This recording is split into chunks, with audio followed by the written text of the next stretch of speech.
The morning at Cannon Beach began with a sound David Harper knew too well, the steady crash of waves against an endless stretch of sand. A dense fog rolled in from the Pacific, swallowing the horizon until sky and sea blurred into one.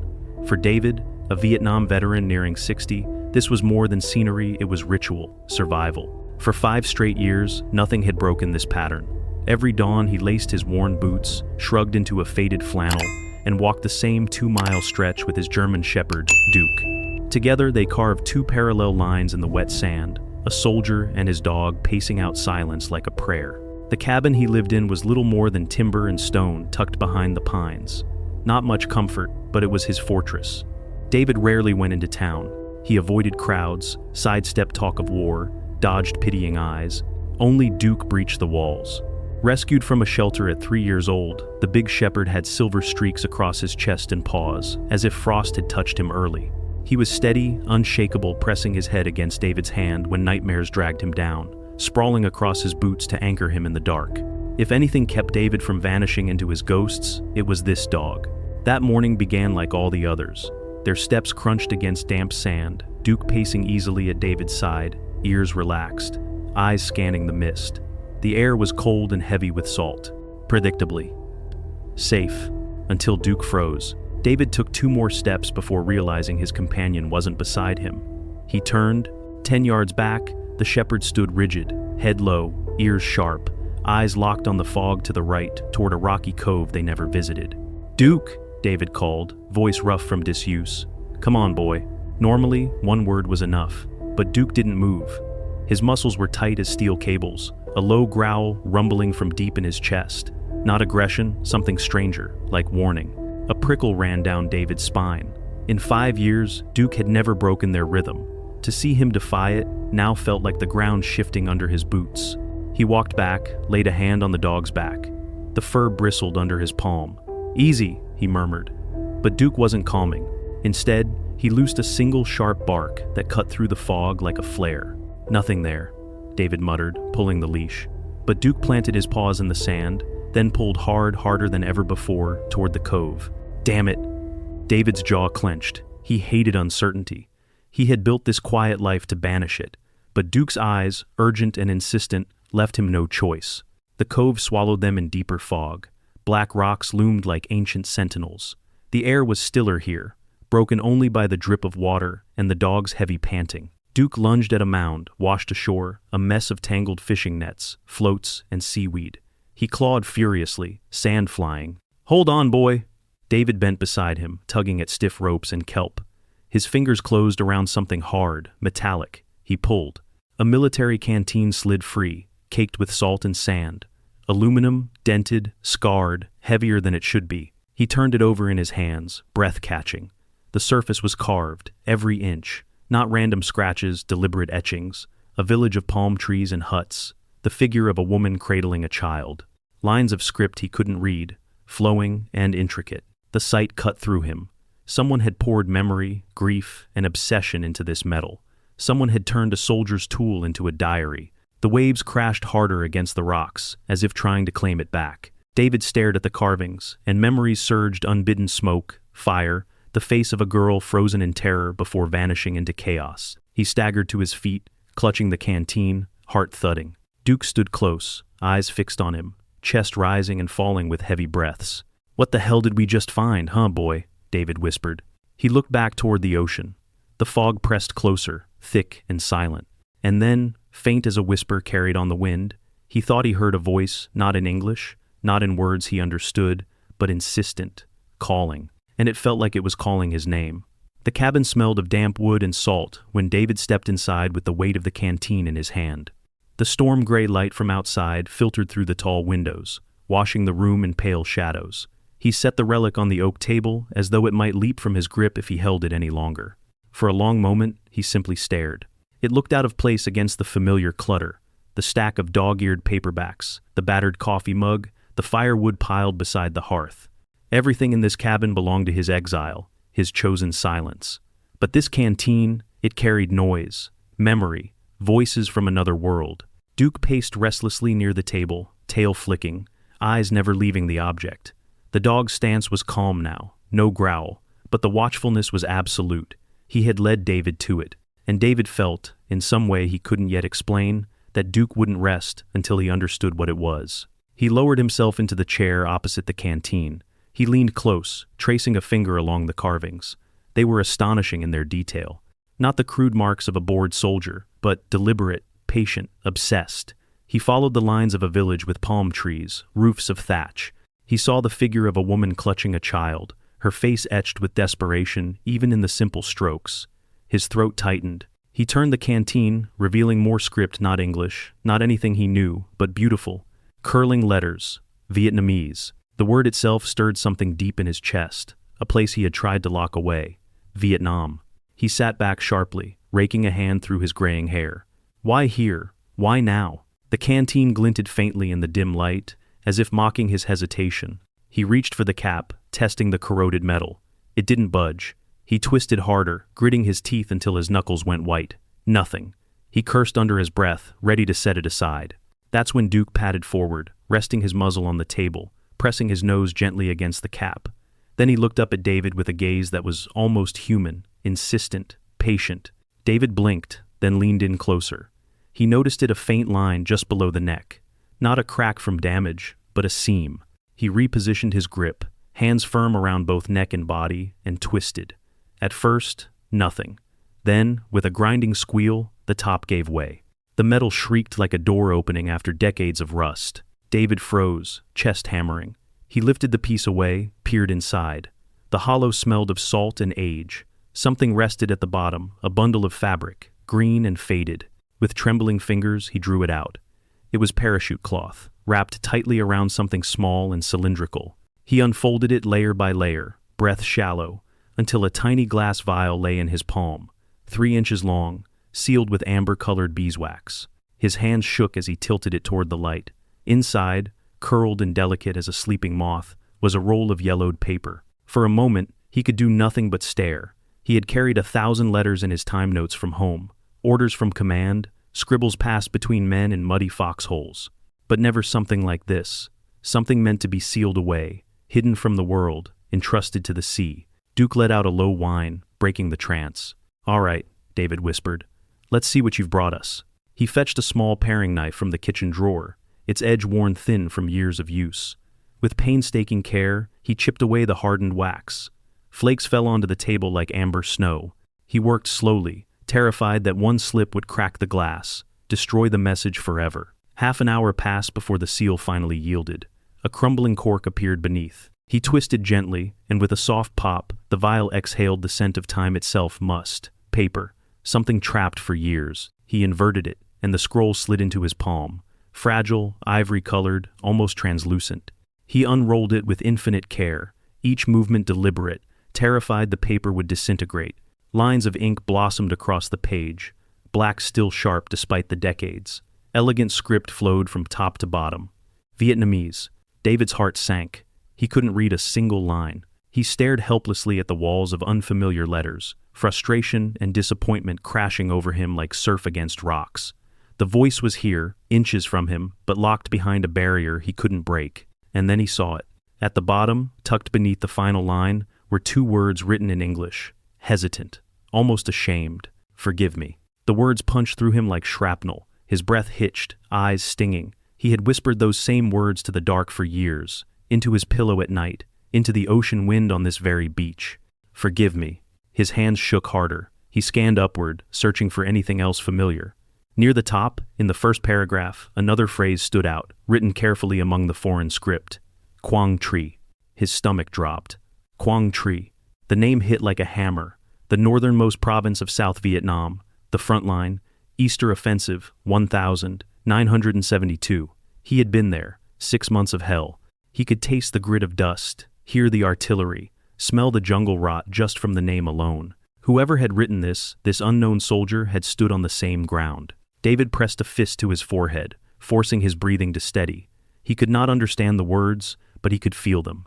The weight of the ink, the trembling in the pen strokes, the smudge near the bottom where a tear had blurred the lines. It was not just a letter, it was a confession. Duke whined again, pushing his head against David's thigh. David stroked his ears absently, eyes still locked on the paper. The fire crackled, shadows danced across the walls. He had wanted silence. But now, silence was impossible. The ocean had carried him another man's voice, another man's sin, and it mirrored his own. He carefully re-rolled the fragile paper, slid it back into the vial, then placed it once more inside the canteen. He screwed the top back on, but it made no difference. He could feel it across the room, heavy as a living presence. That night, sleep abandoned him. He lay in the dark, Duke's steady breathing the only anchor, while memories clawed free from their cages. Faces of boys from his platoon, erased in smoke. The girl in the ditch, eyes wide with terror, gone before he could move. The sound of orders shouted above the din, the taste of fear that never left his mouth. He woke gasping, sweat-soaked, trembling. Duke climbed onto the bed, pressing close, grounding him with warmth and weight. But the words from the letter burned in his head. Quang Tri, forgive me. They would not leave him. Days blurred. The canteen remained on the table, unmovable as a gravestone. David found himself circling it, drawn, repelled, returning again and again. He began talking to Duke more than ever, words spilling from him like confessions. He saw something, boy, same as me, same ghosts. At last, desperation replaced fear. He pulled an old camera from a footlocker, set up a small lamp, and began photographing the canteen from every angle. The carvings, the symbols, the script. He scanned them into his dusty old computer, its hum loud in the quiet cabin. He opened the web browser, the chaos of the internet blinding after years of avoidance. He typed the words he knew, Quang Tri, ARVN, Vietnam. Dozens of articles appeared, photos of ruined citadels, tanks, helicopters lifting through smoke. Each image was a minefield, threatening to drag him back into the jungle. He forced himself onward. One symbol on the canteen caught his attention, a stylized bird etched above the village scene. He uploaded a photo, searched it. Most results were meaningless. But one link caught his eye, an academic paper. Iconography and Identity, Personal Effects of ARVN Soldiers. Heart pounding, he opened it. Pages of jargon scrolled by, but then, there it was. The same bird, hand-drawn. The caption, a common motif representing the white-crested laughing thrush, symbolic of Quang Tri Province. And beneath it, the author's name, Professor Linda Collins, University of Oregon. David sat back hard, breath shallow, a lifeline, an expert. For 2 days, he stared at her email address, unable to move. He typed greetings, deleted them, typed explanations, erased them. Who would believe a recluse rambling about a message in a bottle? On the 3rd day, he sat before the blinking cursor, Duke's head heavy on his knee. The dog's eyes lifted to his, filled with patience and insistence, just as they had been on the beach. David exhaled, shoulders trembling, and began to type. He wrote about the fog, about the ghost net, about the canteen and the hidden letter. He attached the photographs, and at the end, he wrote simply, I am a veteran. I was in Quang Tri. I think this is important. Any help you could offer would be appreciated. Before he could lose his nerve, he clicked send. The message vanished into the void. For 3 days, silence pressed down heavier than ever. Each creak of the cabin made him jolt. Each email ping was junk, disappointment. He began to believe no one would answer. Then, one evening as the sun bled red behind the pines, his computer chimed. A new message. From Linda Collins. David stared at the subject line, pulse hammering. She had replied, she believed him. She wanted to see the artifact in person. He sat frozen in the dim cabin, Duke watching from the hearth, as a new question rose in his chest, sharper than fear, heavier than hope. What if the truth inside this letter was far worse than anything he had buried? David stared at the glow of the computer screen, the words swimming before his eyes. Mr. Harper, thank you for your extraordinary message. The artifacts you describe could be of immense historical and personal significance. I will be in your area for research this week. If you are willing, I would be honored to see them in person. Tomorrow afternoon, perhaps? Professor Linda Collins. He read it once, twice, a 3rd time, lips moving silently with the words. She hadn't dismissed him. She hadn't called him crazy. She believed him. And more than that, she was coming here. The room felt smaller, the walls pressing closer. He rubbed at his face with both hands, heart hammering in his chest. He had lived in near isolation for years, avoiding people, avoiding questions. Now, in less than 24 hours, a stranger would be standing in his cabin. Not just any stranger, an academic, a historian, a woman who could unravel the words he could not. Duke shifted on the rug, sensing his unease, his head tilting as if to ask, well, isn't this what we wanted? David paced the floor, boots thudding against the wooden planks. He hadn't hosted anyone in this cabin in years. The place reeked faintly of smoke and dog, cluttered with half-finished wood carvings, stacks of books with cracked spines. He looked around with the eyes of an outsider for the first time, and shame burned hot in his chest. He cleaned. For hours, he cleaned. He swept dust from corners, scrubbed dishes, stacked wood neatly by the hearth. He washed his flannel shirts and dug out the least frayed one. When at last the cabin stood in some order, he collapsed into his chair, exhausted. Night pressed against the windows. The letter in the canteen seemed to pulse in the silence, demanding, waiting. David poured himself a cup of coffee, gone bitter with age, and sat staring at the dark glass of the window. Beyond, he saw nothing but his reflection-lined face, weary eyes, a man carved hollow by time. "Tomorrow," he whispered, voice rasping. "Tomorrow, we'll know." Sleep did not come easily. Nightmares stalked him, old scenes replayed, the ditch, the girl's eyes, smoke blotting out the sky. He woke before dawn, drenched in sweat, Duke's warm body pressed against his side. Morning stretched thin. He walked the beach with Duke but found no peace in it. Every sound seemed sharper, every gull cry a reminder that something was coming. By the time afternoon bled into the pale sky, David's nerves were frayed raw. The crunch of tires on gravel shattered the silence. He stiffened, hand curling into a fist unconsciously. Duke barked once, sharp but not hostile, then stood guard at the door. Through the window, David saw a sedan pulling up the narrow drive. A woman stepped out, silver hair cut into a no-nonsense bob. Tall, slender, dressed in practical trousers and a wool sweater. She moved with the quiet confidence of someone who had spent years in libraries, classrooms, archives, but her eyes, even from a distance, carried a spark of curiosity that was almost childlike. David opened the door. For a moment, neither spoke. Then she smiled warmly, extended a hand. "Mr. Harper? I'm Linda Collins. Please call me Linda." Her voice was calm, reassuring, without judgment. David's hand, calloused and rough, met hers. Firm, grounding. "And this," she said, turning her gaze to Duke, "must be the famous partner you wrote about." Duke's tail gave a cautious wag, and David felt some of the tension leave his shoulders. Inside, the cabin felt smaller than ever with her presence. But Linda's eyes didn't linger on the clutter, nor on the worn furniture. They went straight to the canteen resting on the oak table. She approached it like a sacred object, her hand hovering before finally resting lightly on the metal surface. "Oh my," she whispered, "remarkable." She studied the carvings for several minutes, her fingers tracing lines of palm trees, the figure of the woman and child. Her breath caught audibly at the detail. Then she looked up at David, eyes gleaming with both awe and sorrow. "You said there was a letter?" Wordlessly, David fetched the glass vial, handling it as though it might break. He set it before her.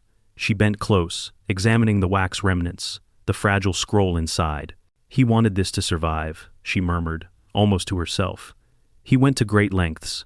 With delicate hands, she unrolled the letter on the table. Her eyes moved swiftly across the script.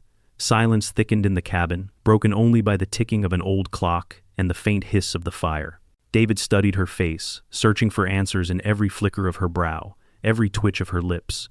Once she pressed a hand to her chest, breath sharp. Once her eyes glistened. She removed her glasses, pinched the bridge of her nose, then leaned closer again. At last, she sat back. She looked at David, her expression somber, almost reverent. "His name was Nguyen," she said softly, "a sergeant in the Army of the Republic of Vietnam. He wrote this in 1984, his last year." David's throat tightened. He nodded for her to continue. "It is his confession," Linda said. Her eyes dropped to the letter again.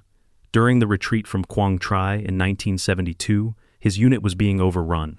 Amid the chaos, he saw a mother and her young daughter in a ditch. Civilians. The girl was dying of thirst. She looked at him, pleading with her eyes. He had a full canteen. David's chest constricted. He tried to reach her. But his lieutenant ordered the men to keep moving, or they'd all be killed. His comrades pulled him back. The last thing he saw were her eyes, as they abandoned them. David felt the air leave his lungs. He gripped the edge of the table hard enough for his knuckles to whiten. Linda's voice trembled. He carried that moment the rest of his life. He said it haunted every breath, every day. He carved his memories into this canteen because he couldn't bury them. And finally, he sealed this letter. Her eyes softened. He sent it to the ocean, from Oregon. David's head snapped up. "Oregon?" She nodded. He writes, "For 30 years I have lived in this beautiful country, but my soul never left that ditch in Quang Tri. Today I stand on the coast of Oregon. I give this confession to the waves, hoping for peace. David staggered back a step. He was here? Not Vietnam? Here? Linda's gaze held his. Yes, he lived in Portland. He died not long after writing this. A heart attack. But before he passed, he gave his secret to the sea. Silence roared in David's ears. The ghosts he thought were oceans away had walked the same soil, breathed the same salt air. This man, once an ally and yet an enemy in memory, had been his neighbor. He was like you, David, Linda said softly, carrying the same wounds. Only his uniform was different. David swallowed hard, the weight of it crushing and liberating at once. For years, he had thought his pain singular, his shame unique. Now, he saw it mirrored across the divide. The enemy was never the man, but the war. Linda reached across the table, resting her hand lightly on the canteen. You understand now, don't you? This isn't just history, it's humanity, and it's yours to carry forward. David sat heavily, staring at the letter. Duke came to rest his chin on David's knee, as if reminding him he wasn't alone. For a long time, no one spoke. Finally, Linda stood, slipping the letter gently back into the vial. She turned to David. There's one more thing. He mentions his daughter. A name. Mai. She was a child when they fled Vietnam. She lives in Portland now. David's head lifted. His daughter? Yes. He writes that he cannot leave this world until she knows the truth of who he was and what he carried. Linda's eyes softened. David, she has never read this letter. The room seemed to tilt, the fire dimming, shadows lengthening. Linda's voice was steady. If you're ready, we can bring it to her. David stared at the canteen, the relic of grief, the mirror of his own sin. His pulse thundered. Could he face her? Could he hand her the burden her father could not? Duke pressed closer, warm and solid against his leg. David drew a long breath, the first steady one in days. Then, that's what we'll do. The decision settled over him like armor, heavy but necessary. Tomorrow, he would leave his sanctuary for the first time in years.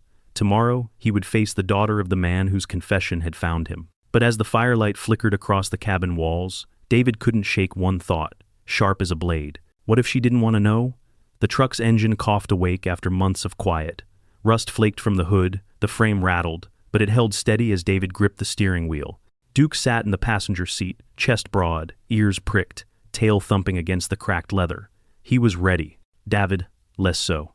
He hadn't driven further than the small supply town in years. The thought of the city of Portland's noise, its traffic, its crowds twisted his stomach into knots. But the decision was made. He couldn't keep the truth locked in a cabin, not when the man who had written it had begged for his daughter to know. The canteen, wrapped carefully in cloth, rested on the seat behind them. Its weight filled the cab, heavier than steel. The first miles were manageable. The coastal road curved between pines and open glimpses of Pacific waves, familiar and calming. David breathed deep, letting the salt wind wash over him. Duke leaned out the window, tongue lolling, savoring the ride. But as the truck turned inland, the trees thinned. Houses appeared. The roads widened. More cars. More noise. By the time they hit the outskirts of Portland, David's knuckles were bone white on the wheel. Every honk of a horn jolted him like a shot fired. The roar of engines tangled with old memories, helicopter blades, artillery, screaming chaos. His vision tunneled. He almost turned back. But then Duke's heavy head dropped onto his thigh, grounding him with warmth. The dog's eyes lifted, steady, reminding him he wasn't alone. He pushed forward. The address Linda had given him led to a modest 2-story brick building on a crowded street. A sign out front, both in English and Vietnamese, read, Vietnamese American Cultural Center. David parked down the block, chest tight. For a long moment, he couldn't move. People bustled on the sidewalks, voices in languages he half recognized from decades ago. Laughter, shouts. Music drifting from a nearby cafe. It was too much. Duke whined softly. David drew a shaky breath, gathered the wrapped canteen, and stepped out. Inside, the air shifted. The scent of incense and tea wrapped around him. Children's artwork lined the walls in bright colors. Elderly men played cards at a table, their laughter rising like smoke. Women arranged flowers before a small altar, yellow and red flag of South Vietnam fluttering gently above. David felt like an intruder, a ghost stepping into the world of the living. A woman behind the reception desk looked up, her smile kind. Mr. Harper? Professor Collins told us you would come. Please, Mai is waiting. The name echoed in his chest like a drum. He nodded stiffly, followed her through a narrow hall to a quiet office. The door stood half open. Inside, a woman rose to greet him.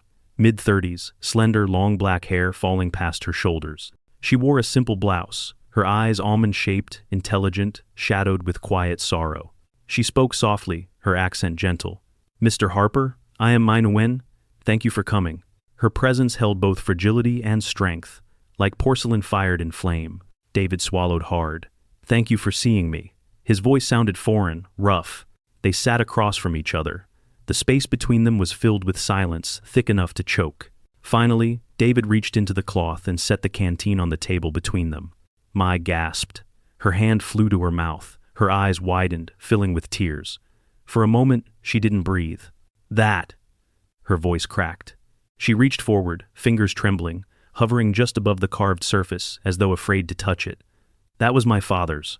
She pressed her hand down at last, shuddering. "He told me once he carved his soul into a canteen. I thought it was just a story. I never saw it again after the day he left for the coast." Tears streaked her cheeks. She looked up at David, eyes searching, almost accusing. "Where did you find it?" David's throat closed. He managed a hoarse reply. "On the beach. Cannon Beach. My dog. He led me to it. Buried in nets." She covered her face, shoulders shaking.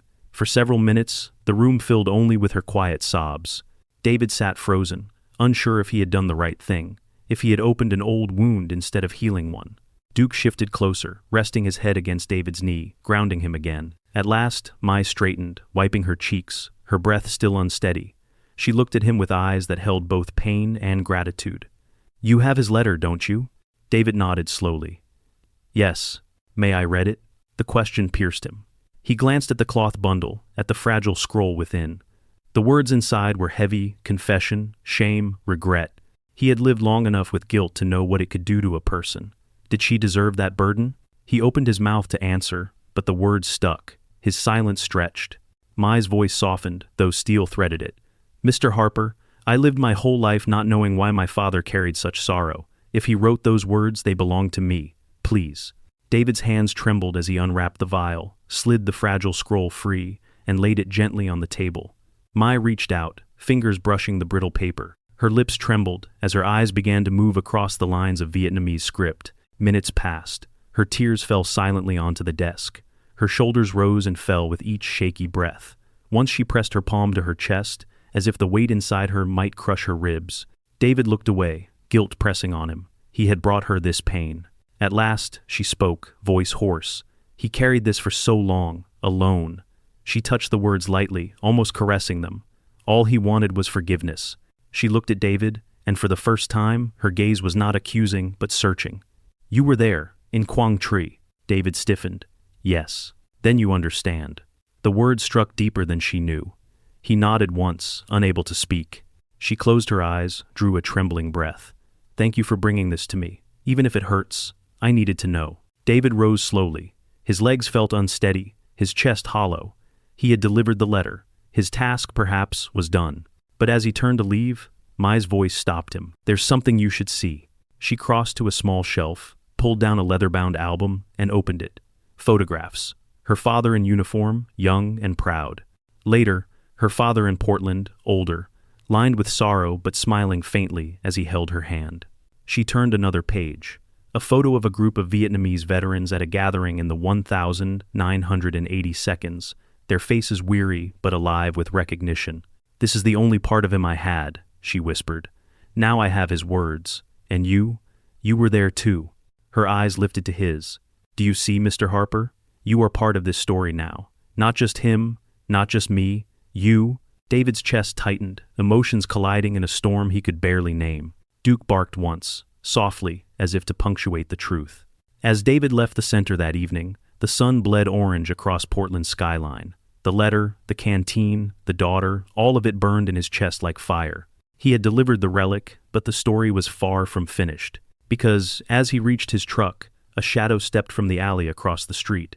A man in a dark jacket, watching him too closely, eyes glinting with something colder than curiosity. David froze, instincts from another lifetime snapping awake. Why would anyone be watching? And what did they want with a dead man's confession? The man across the street didn't move. He just stood there, half-shadowed in the alley, hands buried in his jacket pockets. But his eyes, those cold, watchful eyes, never left David. Years fell away in an instant. David wasn't standing in Portland anymore. He was back in Quang Tri, pinned down by an unseen enemy, knowing he was marked. His chest tightened, breath shallow. Duke bristled beside him, a low growl rising from deep in his throat. The man finally shifted, lit a cigarette, and exhaled a long plume of smoke that curled in the evening air. He turned away, disappearing into the maze of streets. David's pulse pounded, his hands trembling on the door handle of his truck. He slid inside, slammed the lock, and sat for a long moment, forcing air into his lungs. Maybe it was nothing, just a man, just his nerves. But deep inside, he knew better. Some things were too coincidental. He turned the key. The engine roared to life, rough but steady. Duke jumped into the passenger seat, still alert, nose pressed to the glass as if tracking the man's scent.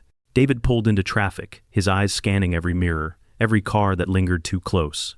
By the time he reached the motel, Linda had recommended a quiet roadside place with flickering neon. His nerves were stretched thin. He parked in the corner lot, away from the main office, and led Duke into the room. The space was small, 2 beds, a scarred dresser, and the faint scent of disinfectant that couldn't quite mask decades of smoke. David set the canteen on the table and dropped heavily into a chair. He rubbed at his temples, trying to push the paranoia away. But the letter's weight seemed heavier tonight, like it had drawn new eyes to it. He barely slept.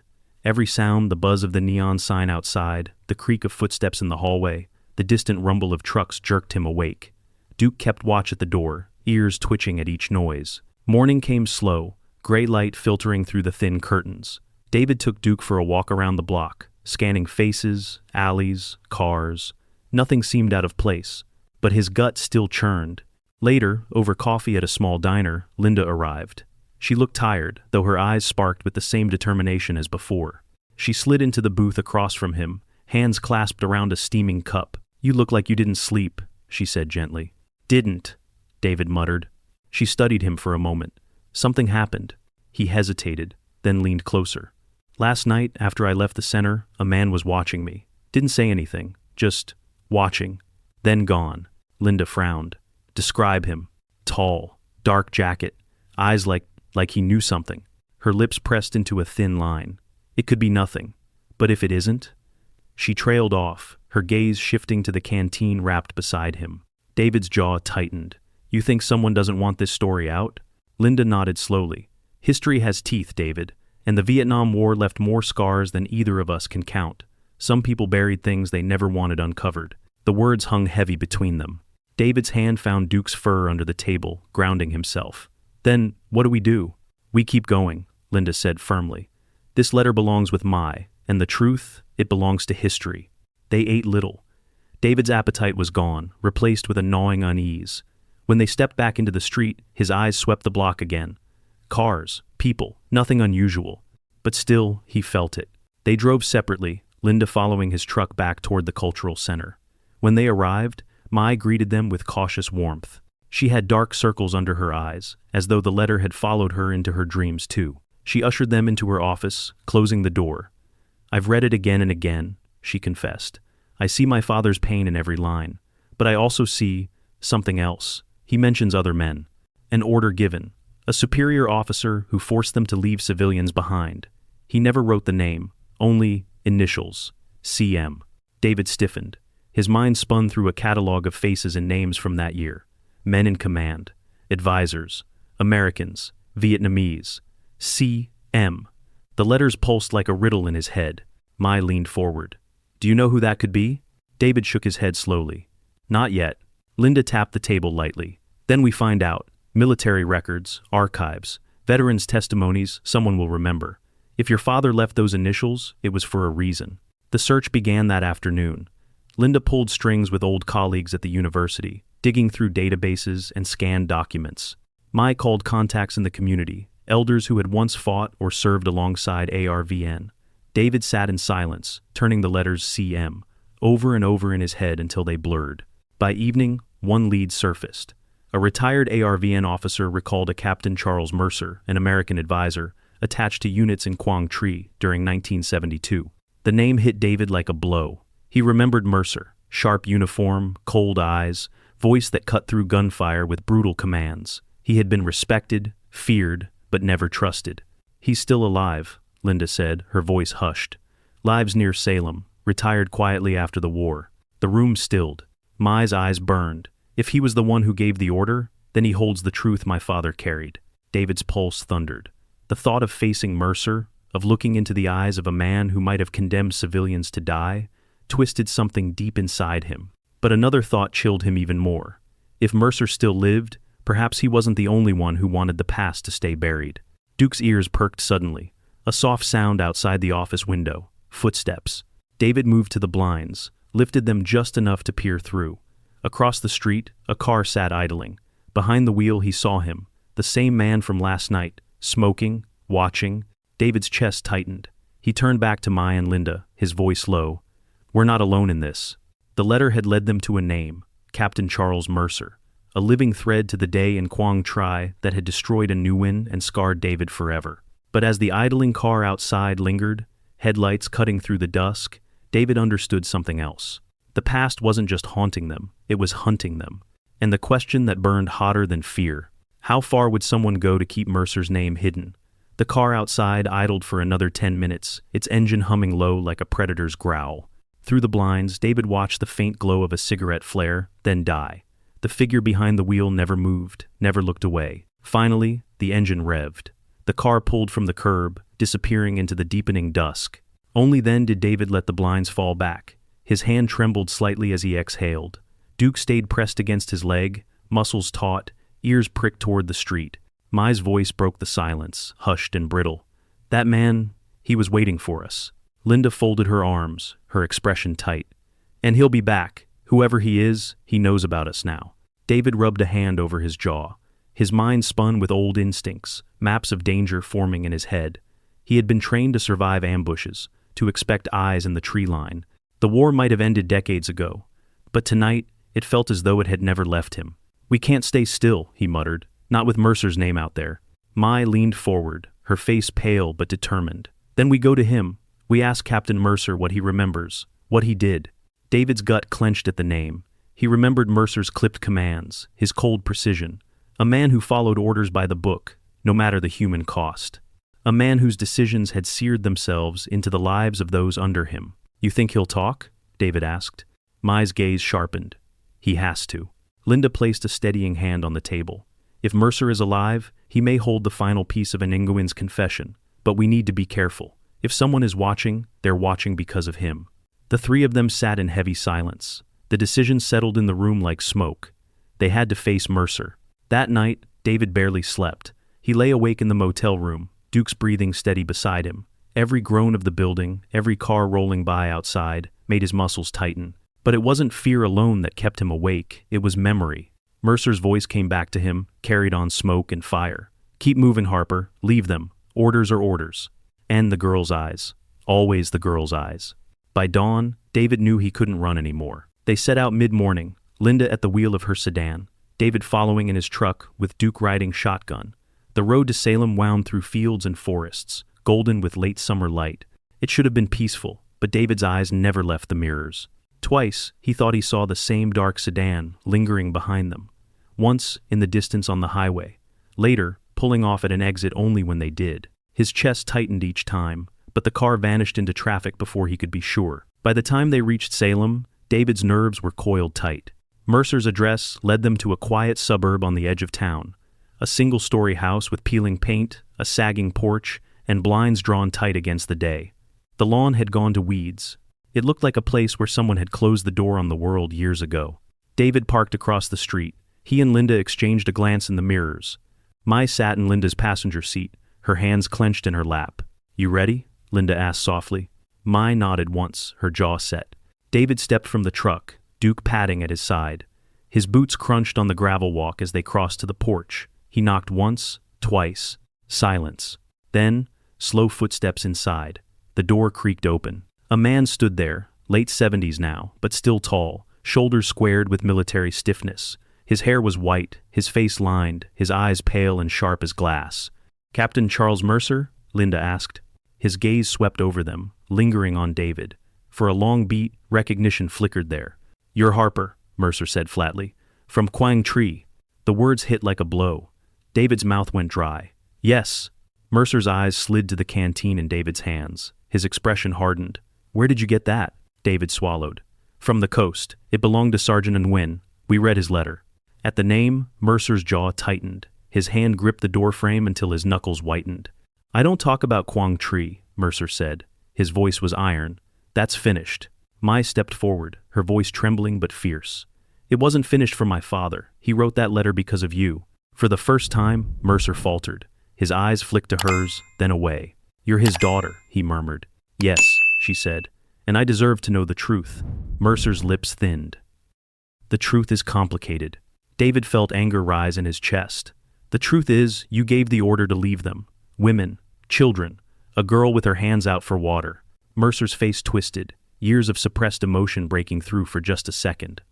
"Orders come from higher than me, Harper," I followed command. "We all did."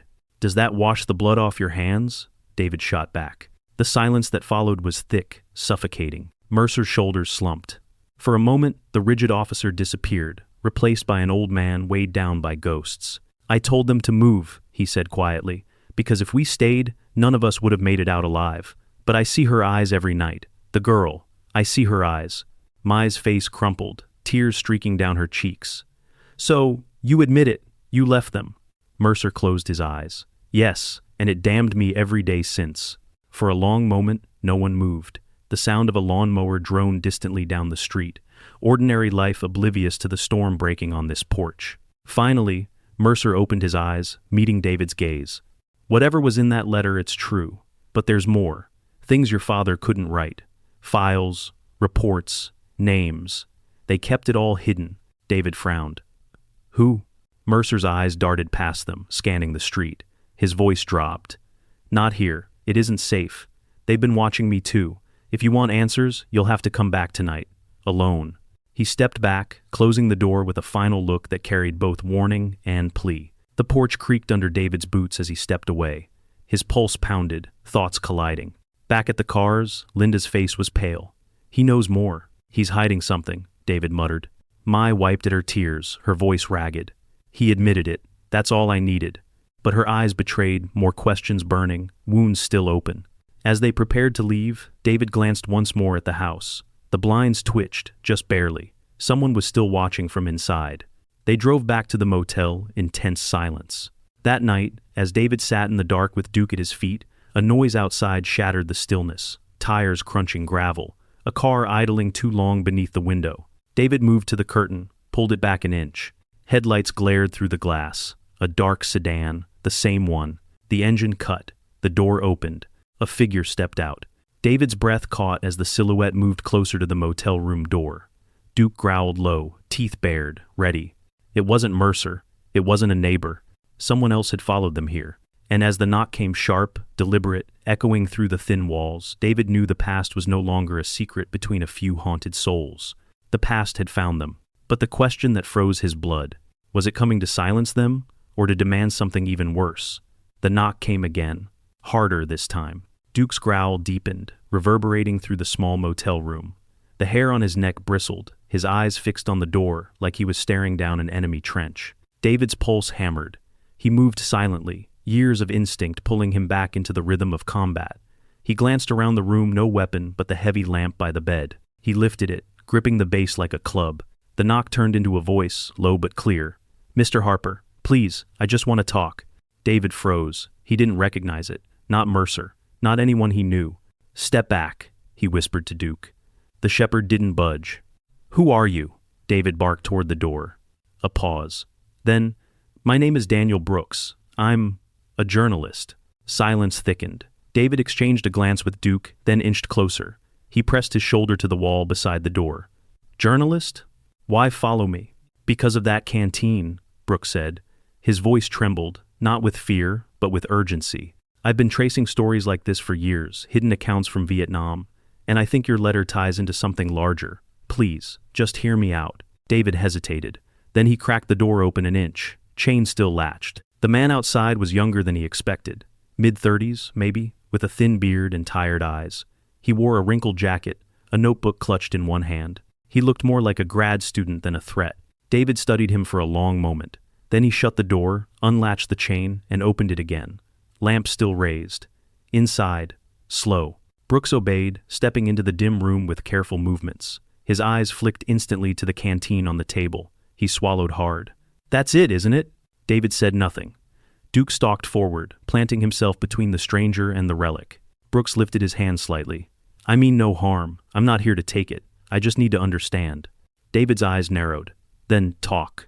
Brooks sank into the chair opposite the canteen.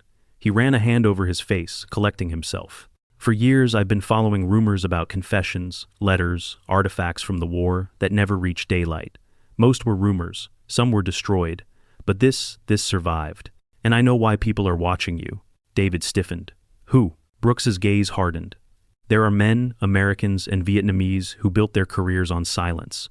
Officers, contractors, politicians. If a Nguyen's letter names Mercer, if it points to decisions that led to civilian deaths, it's not just memory, it's liability.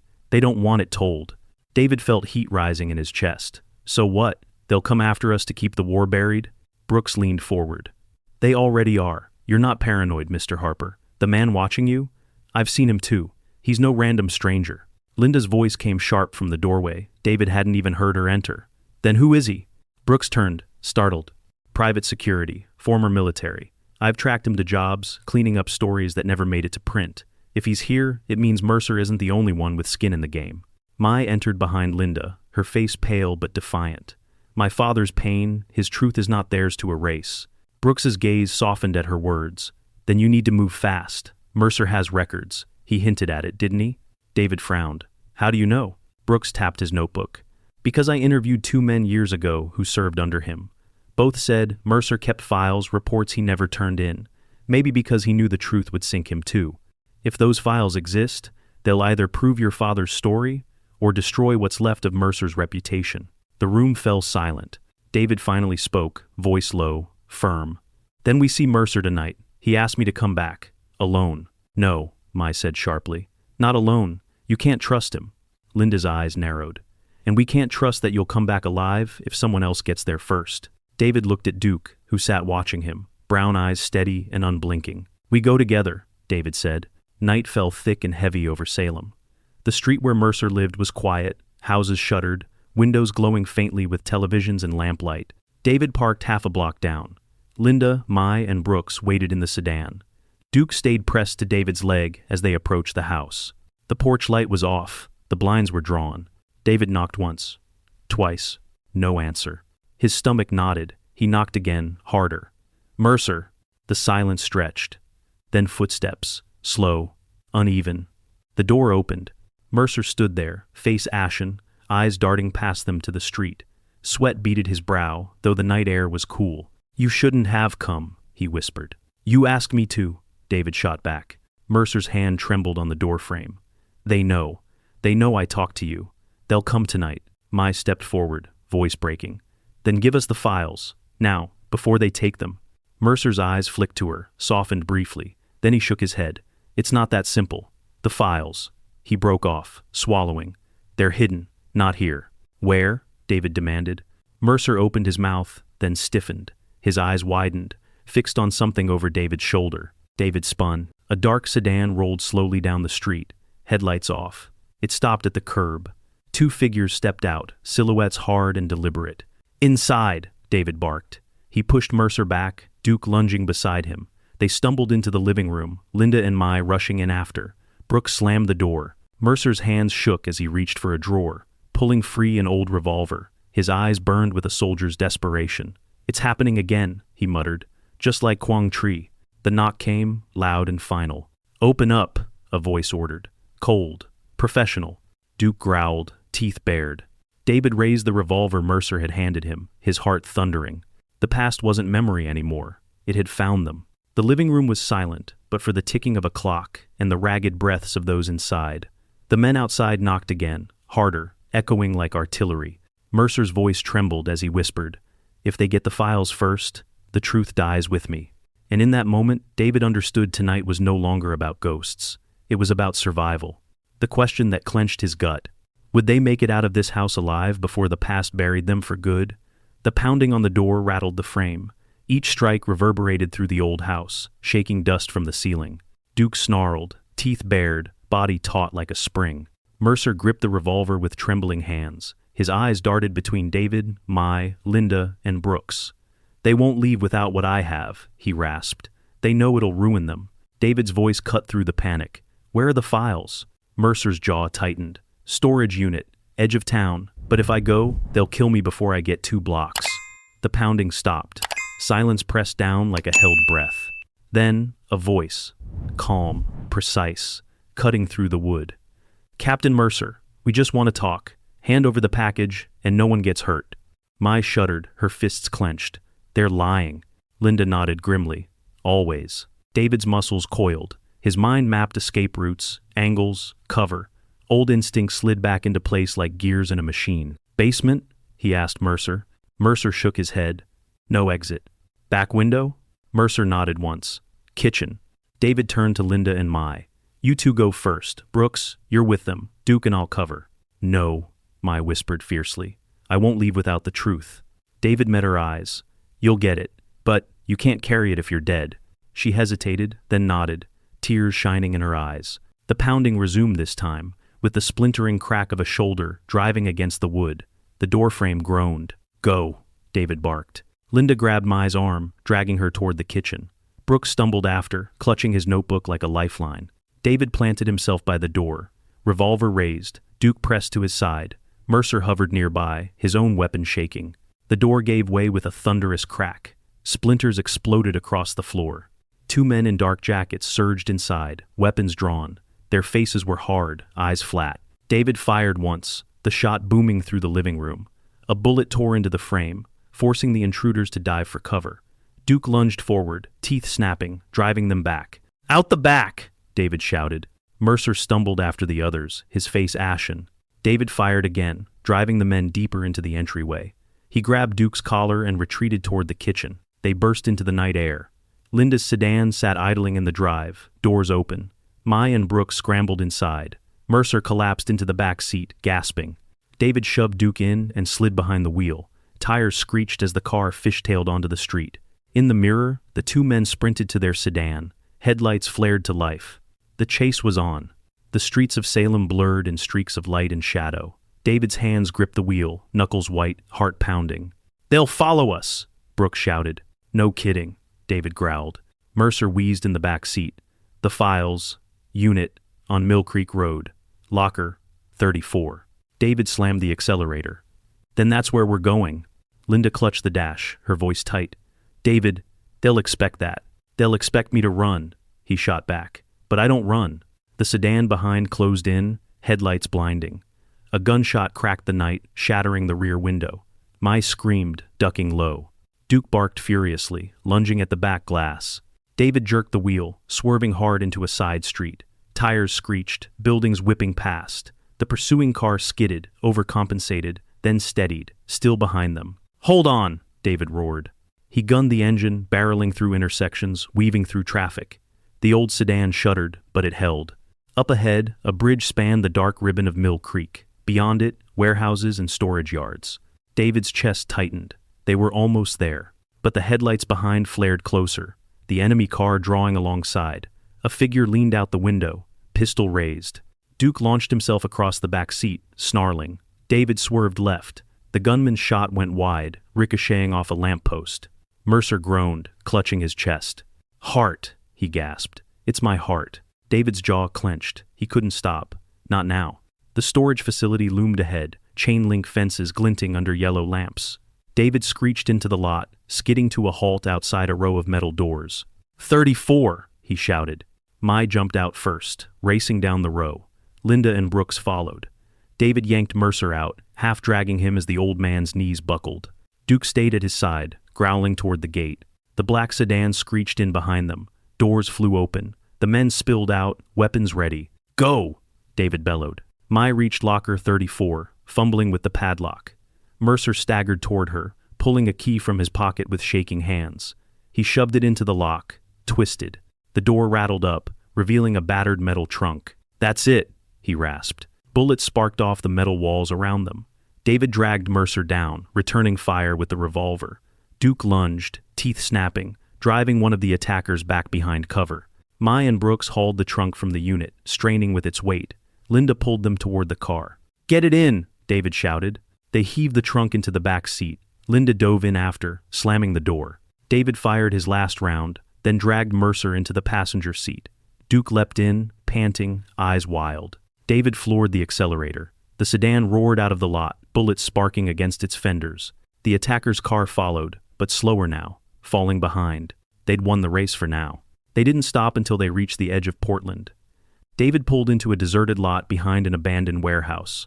The car shuddered to a halt. Everyone sat in stunned silence, chests heaving. Mercer slumped against the window, sweat soaking his shirt. His lips were pale. The trunk. Open it. Mai and Brooks wrestled the lid free. Inside lay stacks of files, yellowed papers, maps, photographs, names, dates, reports stamped classified. Linda lifted a folder, her hands trembling. This is everything. Proof of orders, civilian deaths, cover-ups. Mai's eyes filled with tears.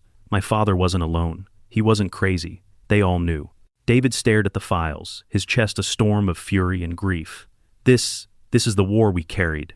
Mercer's hand shook as he reached toward Mai. I kept it, because I knew one day someone would need it. Not me. You. His eyes closed, his chest stilled. Mai let out a broken cry. Silence fell heavy. Linda lowered her head. He's gone. David clenched his fists. The files sat between them, glowing with the weight of truth and blood. Brooks whispered, awed and shaken. If this goes public, it'll tear open history. Mai wiped her tears, her voice steady despite the tremor. Then we make sure it does. David looked at her, at Linda, at the trunk.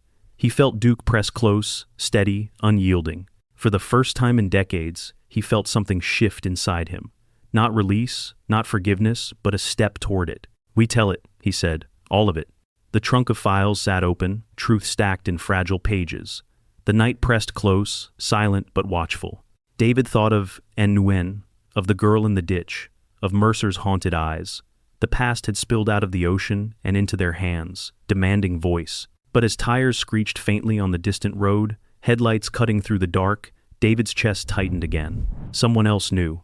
Someone else was coming. The story was no longer just theirs to tell. And the question that lingered like smoke in the air, would the world finally hear the truth? Or would it be buried again in blood?